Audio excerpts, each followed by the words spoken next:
વડોદરામાં દશેરાના પર્વને લઈ ફાફડા જલેબીની તૈયારીઓ શરૂ થઈ છે। દશેરાના દિવસે લાખો રૂપિયાના ફાફડા જલેબીનું વેચાણ થાય છે, જેથી વેપારીઓએ આજથી મોટા પાયે તેનું ઉત્પાદન શરૂ કર્યું। વેપારીઓ ગ્રાહકોના આરોગ્યની ચિંતા કરી શુદ્ધ સામગ્રીનો ઉપયોગ કરી ફાફડા જલેબી સહિતનું ફરસાણ તૈયાર કરી રહ્યા છે।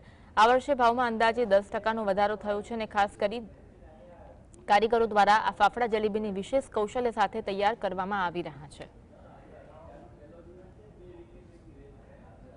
150 કિલોની આસપાસ બનાવીએ છીએ। આ ઘડિયા થોડું વધારે કર્યું છે ગ્રાહકોની ડિમાન્ડ મુજબ।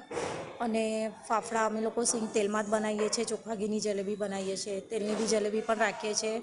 ગ્રાહકને જેવી ડિમાન્ડ હોય એ પ્રમાણે અમે એ લોકોને આપીએ છીએ ક્વોલિટીની મટીરિયલ જે માંગે। ગ્રાહકોની આપણે આરોગ્યની ચિંતા કરી છે। હા, ગ્રાહકોની આરોગ્યની ચિંતા માટે અમે ચોખ્ખા ઘીની જલેબી બનાવીએ છીએ। ફાફડા પણ એકલા સિંગ તેલમાં જ અમે બનાવીએ છીએ।